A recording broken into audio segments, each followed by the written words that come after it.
Hi, it's Keith from Home Tone Fitness, and in today's video you're going to do something a little bit different. I'm going to do an unboxing video for a Panasonic Camcorder. This is basically an upgrade from my last one. Over the years I have used different camcorders. I started off with the old mini DV tapes, then went over to the little mini DVD, and then went across to the SD card, this is my old Panasonic camcorder, but it's seen better days. But this one I've had like 10 years, but it's been going in and out of focus and been giving me a lot of grief for probably about the last 5 years. I've just lived with it, and then you lose footage, and the footage is your memories. So I've basically used this for filming like all my children growing up all through the years, so they got their memories to look back on.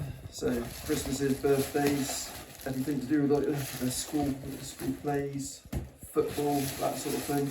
So it's been nicely packaged. I got it directly from Panasonic. So it's been in that box, but it's got a nice little big bubble wrap there. So I went for the Panasonic HC V180, 90 times intelligent zoom.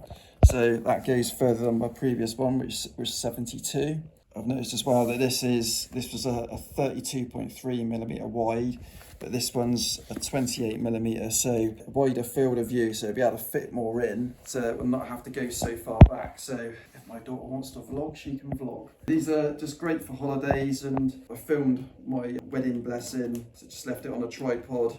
And with the good thing about the camcorder is you can just leave it running and they don't overheat, like you can find with even expensive cameras. I know a lot of people are using DSLRs or mirrorless cameras, but you can tend to find that they do overheat.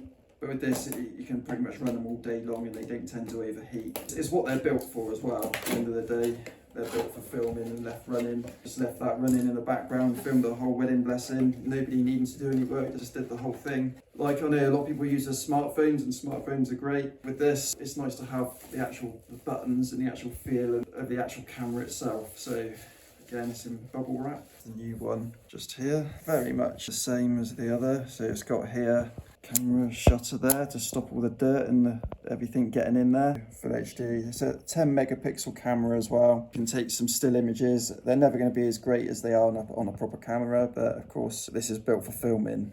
So you can twist it round, so that's good. If you are filming yourself, you can have that further back and you can see that you're in your shot. So that's always good, but you can look at all different angles as well. If you're wanting to hold something here, you can sort of have that back up to yourself like that. It goes at different angles, even as far around as there. So I've done this with filming things where I've been in a crowd and you're trying to get something further in the distance.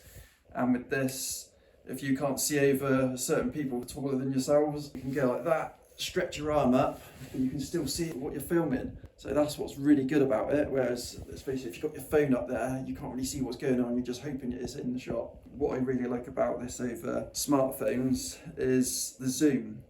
So anytime you start to zoom on a smartphone, you do tend to lose a lot of quality. But this can go like really far. I mean, there's ones on YouTube as far as the moon. You can see all the craters and everything on the moon. So they're brilliant for that. And of course, if you're far away and you're trying to get your family or wildlife or your pets or anything like that, and you're wanting to capture the action, but you're just so much further away than you need to be, you can get in on this. And the way it zooms, it zooms like really like super smooth as well. Whereas you'll find if you're using it usually on a smartphone, that it can tend to be like very jerky, and even cameras and expensive DSLRs and mirrorless cameras, it can be jerky on the zoom. But with an actual camcorder, when you're doing it gently here and there, you can control how fast it zooms. So there's your zoom there.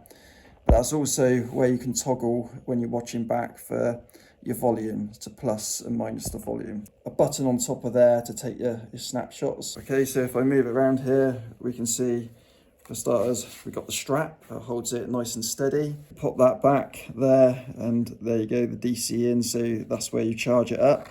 And then a nice little cover to bring that back. Up there is your record button, and of course we've got the battery that goes on there. With the SD card, just flip it back, and that's where the SD card will go in. This one takes normal SD cards, and I wanted to go for one which does do the normal SD cards and not just have the micro cards. I like the form factor, the size of it. It's less likely to lose. To take the battery on and off, you've got the little battery detachment there. You just push that on and off. So on the inside here, we've got a mini USB, we've got a HDMI out, so if you're wanting to play it on the TV, you can do that. We've got our on-off button here, and then up here, basically that's just to toggle between filming and then watching it back. Got an AV output here. This one's a 2.7-inch screen. In comparison to the old ones, I think it's pretty much the same size screen. As you can see there, I had the physical buttons on the side there, but I know that this is touchscreen on this one. Will it fit my old battery? Maybe. That'd be a bit of a bonus if it does, because it means it does. Battery backup there. Power it on. That's the on-off button there. Let's give it a little whirl. Put the noise there. So set up home region. I won't do that now. That's just something you just follow the on-screen instructions and have a look through there. It's telling me no card. Zoom, and then I can speed up the zoom however you want to do it. So here we go. 66 times. Of course, the closer you get, the harder it is to keep it steady. And that's why you'd want it on a tripod, really, if you're going that far. Yep, all looks good. So everything here is touchscreen, so that I know is intelligent auto, so you can leave it on and it take control of itself and adjust itself to the different sort of settings and wherever you are. But you can play around with it and do different things yourself. That's how I get to the menu. Okay, record, set up, and then set up and just use your basic general setup there.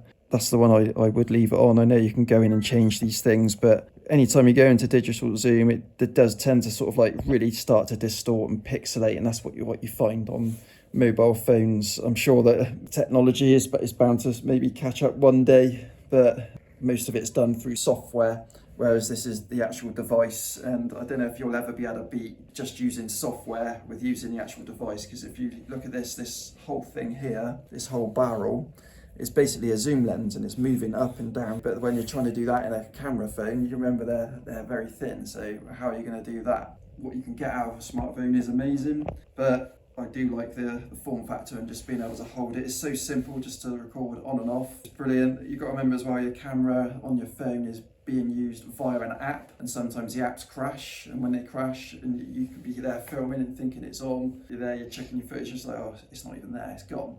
Of course, as well, it can use up a lot of storage quite quickly on your phone. So with this, take as many SD cards as you want, continue filling them up, so you've got endless storage. So that's always a good thing.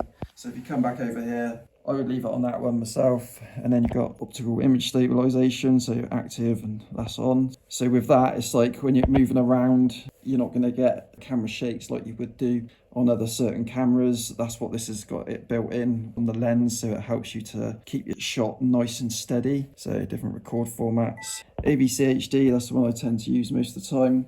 iPhone I don't tend to use at all, that's more for like PC based. MP4, it's most compatible across all different formats and good for uploading onto YouTube and different places like that. But AVC HD is more for burn it onto a disc and then put it onto either a high quality DVD, or you can put it onto Blu-ray record format. So all the different ones here. So again, the best quality there would be 1080p, much like it would be on your phone. Face framing it can do. I know it's got a thing where you can touch the screen, and then whether you're moving the object in and out, if you press on it, it'll follow the object, whatever you're moving. It can do that with your face, or it can do it with an object, so it always keeps it in focus. So that's really good. You can have a fade. You've got a level gauge thing, so if I put that on, switched on the level gauge, so it's there. I switched it on, it wasn't on. Like an aircraft, like a pilot, when you're trying to keep yourself level, you see that? So where that's showing green now, that means that I'm level. So it helps you to keep your shot. So if I'm a little bit off like that and I'm holding it to the side, it lets you know, you can see, hang on a minute, you're a bit ski whiff with your shot. So if you want to get your shot dead level, just do that. So that's quite handy. Mic setup, stereo mic. It hasn't got a mic input, unfortunately. That's something that would be good, but it's got backlight compensation, so telemacro. You can adjust your mic level as well. You can go on there. So there you can just go and set up the clock. So you can have this sound that keeps coming on. You can have it on or off. You don't have to have it on. So if it annoys you, you can turn it off. And of course, if you're trying to capture things like wildlife, or if you're in a setting where you're filming and you need to be quiet, say you're filming something in your children in a school play, if you've got permission, that is. The little input there, so you can attach it to the tripod. So whether you want it on a selfie stick further away or want it on a tripod, keeps it nice and solid. The mic there, just at the front. I know on my other one, I know when try and get closer to the image, say you're filming birds or something like that and you're getting closer, as you zoom, the mic sort of zooms with it and helps to capture further away. So what else is in the box? That's another thing that we want to see. Operating manual here to go through. Just your warranty. Here you've got the battery. Looks pretty chunky. Pretty much the same as the other one. USB to mini USB. So here we got the HDMI lead. So obviously that end there goes into your TV and the other end into the camcorder. So that's for your playback there. So you can hook that up. So here we got the charger, we got the plug with its lead, and then that will just plug straight into there to charge that up. So that could either plug straight into your PC, and that would charge up via your PC and also transfer your files, or you can plug that in obviously to the wall and charge it up via that. So a good thing about that as well is if you want it to run for a long time, it will be able to run for a long time. Okay, so I've put the new battery on here just so we can see the difference. I'll put the old battery back on that one just so we can see a difference in size. Slightly bigger, not much, slightly wider I'd say. But of course it's got a slightly bigger zoom on it, so it's bound to be that little bit longer, I suppose. So there's a little bit of a size difference going on there. Like I say, I like to have it nice and compact. It's just easy for like taking things around instead of having anything that's too big and bulky. I like it, I'm pleased with it. The old one was the HC V180. Served me well, and I hope this will do the same thing. If you'd like to subscribe and maybe smash a like, then I'd be more than grateful, and I'll see you in the next one.